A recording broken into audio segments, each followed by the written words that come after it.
never been that damn destroyed. You won't believe living through a black man's mouth if he prove it to you.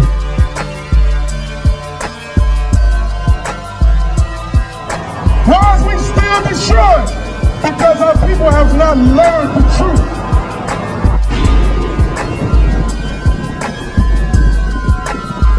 And our people are in captivity today on the bottom, and we are on the corner with nothing because the majority of our people want to be like you.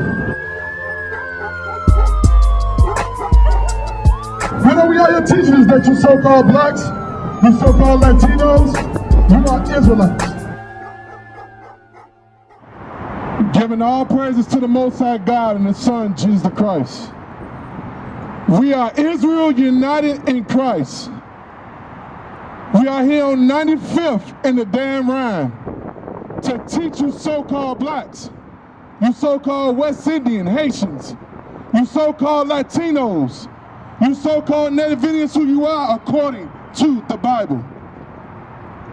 It's 2012 and it's time for our brothers, our sisters to wake the hell up.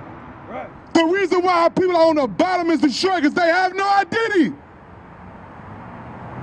We're looking for identity in all the wrong places. We're trying to find it in the Christian church, in the Muslim mosque, in Buddhism, in the Catholic Church. And we still on the bottom destroying. Number one in AIDS, HIV, number one in murder, number one in gang banging, number one in drug dealing, number one in rapes, number one in murder. And you wonder why they treat us like niggas. Because our people love the nigga identity. They love it. That's right. We are the only people on the earth that promote the most filthiest men in our community. Y'all love Lil Wayne. Y'all love 2 Chainz, Jay-Z, Chief Keef. The losers of our people. But because they on TV, it's all good. He calling our sisters all type of abominable words, and our sisters shake their behind like ain't no mind to it. Call it and read it again. Let them know we coming out of the Bible. It's high time for our people to wake the hell up. Let's go. The book of John, chapter 8, verse 32. And ye shall know the truth, and the truth shall make you free. God said that the truth is going to set you Negroes free. The truth. And guess what? You have not heard the truth. You have heard lies ever since you got off the slave ship. Right. Lie after lie after lie. You had any questions, sister? You have any questions? I'm studying on this side. Which is today? Yes, ma'am. Yes, ma'am. Give me Malachi 3 and 7. And it's not for the Jews per se. We are the Jews. I'm struggling. Yeah, we are the Jews. The so-called blacks in America, according to the Bible and with historical facts, we are the real Jews. Our identity was stolen. During slavery is the reason why they kept the books away from us and kept us dumbed down for a few generations, so they could condition the new children and young people to what they wanted. We always knew who we were. So he had to take away you being able to read and communicate in your sense of identity for a few generations so he can tell you who you are. And say that you're African American, or you're Haitian, or West Indian, or put a name, because all them names came during slavery. You won't find none of them terminologies before we was in slavery, sister. But this is who we are before the slave ships, and this can be proven. Now let me read this to you. Malachi, give me, yeah, go ahead and read that. The book of Malachi, chapter 3, verse 6. For I am the Lord, I change not. Everything that's written in the Bible is still in place. When God said to keep the Sabbath day, give me Exodus 20. When he made that law and said for us to keep the Sabbath day and keep it holy, that never changed. Man changed it though. Because some man would grab the Bible and say, well, God is actually saying this, that, and the other. And he was able to say that to us because we didn't read the Bible. Everything we knew about the Bible was from him. So we automatically knew that this was a man of God. He knew the Bible, so he's telling me God's words. But God never changed. Read that again. The book of Malachi, chapter 3, verse 6. For I am the Lord, I change not. He don't change. We done changed. He don't change. Now this is the law right here about the Sabbath. Read that. Verse 8. Remember the Sabbath day to keep it holy. So that's one statement. So what do it mean when God say to keep the Sabbath day holy? We should honor it with reverence. How you do that though? By taking our foot off of it and worshiping and praising it on the Sabbath, I think. That's true. That's true. But that has to come with some action. Because we say remember, so the guidelines to Remember means that we have the tendency to forget. that's true. That's true. But let me give you read on this one because he got numerous guidelines to how you keep that Sabbath day holy. Okay, let's get into that. Read down. Verse 9. 6 days shalt thou labor and do all thy work. So the first ordinance of the Sabbath is no working. We got 6 days to get our money on and provide for ourselves and for our families. But on the 7th day, which is today, we have to do no working, if possible. No working at all. Read on. But the 7th day is the Sabbath of the Lord thy God. Now that's a special day for him. He says a special day between him and the children of Israel. That's right here. So the first ordinance is to not work. That's ordinance number 1. Give me Nehemiah. Yeah. Put this right here. I ain't finna hold you long, sister. I'm finna show you the guidelines. And it's all in the Bible. But you know what? Saturday here in America is the number 1 day for shopping, right? The book of Nehemiah, chapter 10, verse 31. And if the people of the land bring ware or any victuals on the Sabbath day to sell, that we would not buy it of them on the Sabbath. So even if the other nations, like a lot of these stores be open selling on Saturday, but since you're an Israelite, you fall up under here, we don't supposed to do that. Because our God gave us guidelines and rules and structure. So other folks are like, well, do that go for everybody? No, that specifically go for us. Because our God, just like if you had a child and you gave your child particular rules to your house, be in the house by 10 o'clock. Do 10 o'clock apply to every child out here on the streets? No, it apply to your child, and that's your rules for your house. Same thing apply to God in his Bible with us. We are his children. So he said on the Sabbath day, no buying. Jump to, go back to, this right here, go to, 35 and 3, start there, then jump to 31. So the first thing is no buying, no working. You start at verse 2. Saying that it's exclusively for a certain nation. Exactly. It ain't for everybody. No. Okay, but when you said Genesis, he said for in the day, he said 6 days. He gave it in Genesis, right? Yeah. It began and it originated. There was that was the beginning of creation. So how can we single out a specific people if he gave that in Genesis? Because he singled out a particular people. See, God, true enough, made everybody. But believe it or not, we are his favorite out of everybody he made. Let me prove that to you in the Bible. Hold that right there. Give me Deuteronomy 7. I'm going to prove it to you. Remember, God don't change. Everybody else, this Bible was around way before we came in. Lord, thy words are settled in heaven. You know it.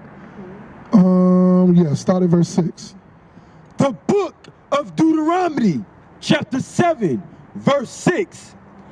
For thou art an holy people unto the Lord thy God. The Lord thy God hath chosen thee to be a special people. Now we know that God made everybody, right? Yeah. But now he's talking to specifically a particular people, the Israelites. And he said that you are a holy people. Read it again. For thou art an holy people unto the Lord thy God. The Lord thy God hath chosen thee. God chose us. He chose us. I don't feel bad about that. I'm happy about that. He ain't chose nobody else. Oh well, he's God. He can do that.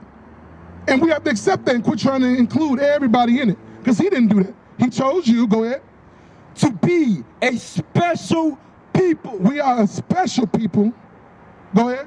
Unto himself. For him. It's a problem. But read on. Let's go. Above. Read it again. Above all people that are upon the face of the earth. That's out of God's mouth. Okay, may I ask what? Another? Now, above it ain't equal, is it? No, it's not. Okay, as long as we understand. Okay, another question.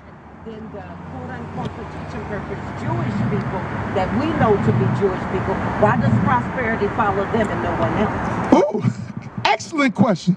Give me Revelations 2 now real quick. Because they're not the real Jews, but it is a blessing on them for stealing our identity. And it's a reason for it.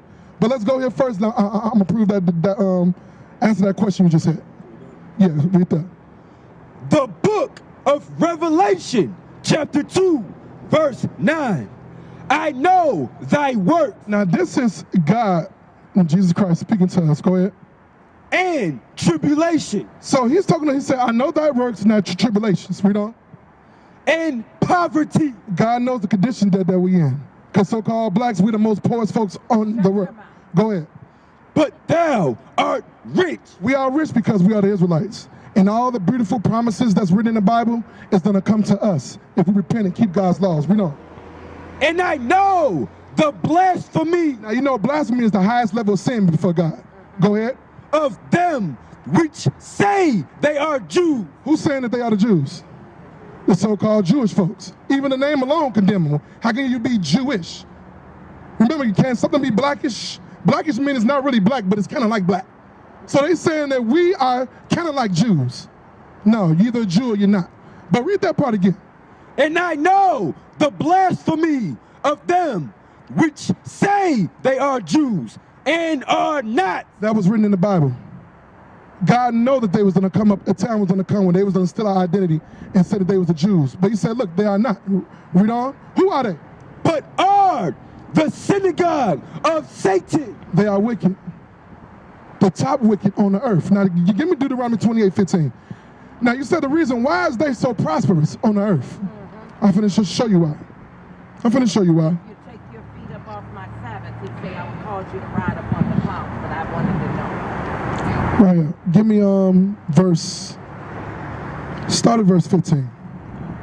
The book of Deuteronomy, chapter 28, verse 15. But it shall come to pass. Now let me bring up the spirit who talking. This is Moses talking to us in the wilderness, right after God delivered us out of Egypt. You familiar with that history? Because we was in Egypt for 400 years. So after we got delivered from that place, God was giving us guidelines of what not to do because we learned the ways of the Africans. That's why you read all these laws, the first 5 books, God telling you don't do this, don't do that. Why are you telling you that? Because you learned that somewhere else. And you never knew that I never did like that. We are a royal people. We're supposed to dress a certain way, treat each other a certain way, but we are completely away from this. We're going by whatever society do and not by what God say do. So read that, verse 15. The book of Deuteronomy, chapter 28, verse 15. But it shall come to pass. Future prophecy, it shall come to pass. If thou wilt not hearken unto the voice of the Lord thy God. So if we don't obey what God say do, to observe, to do all his commandments. To do exactly what he say do, his commandments, go ahead. And his statutes, which I command thee this day. Go ahead. That all these curses shall come upon thee. All these what? Thee. All these curses shall come upon thee and overtake. So believe it or not, it's a curse on so-called blacks and Latinos and Native Indians. If you examine what happened to us historically, what would you deem this to be? This have not happened to no nation on the earth. What we went through, what we still going through, has not happened to no nation on the earth. It's a curse on us. Now, go ahead. How would you see, I'm searching. Would you deem what happened to them in the Holocaust? Holocaust is a hoax. Let me tell you something. Do you know how many so-called blacks died in transatlantic slave trade? I can only imagine. So to your memory right now, how many folks died in the Holocaust? A couple of million. A couple of million. A million. At one point they were saying 6 million, right? Now it's down to 1 million, right? Another dude brought out something and said that whole thing was a hoax, only a few 100,000. But let's say this.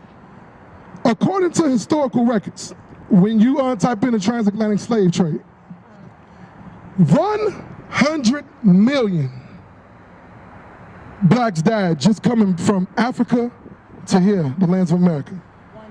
100 million. You can Google that. You can Google that.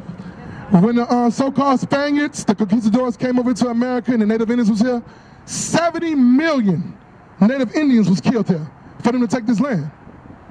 Those are real numbers, sister, that don't nobody want to talk about. But every year they throw the Holocaust in our face and say, oh, remember the Jewish people and what Hitler did. But why can't we remember what y'all did to my forefathers, to my great-great-granddaddy, to my great-great-grandmother? They don't want you to think about you. Think about them. And those folks ain't even who they say they are, according to the Bible and history. So the reason why they are prosperous is because it's a curse on us. It's a curse on us. When you read Deuteronomy 28 on down, it shows you all the curses. And when you read it, you don't see our people in it.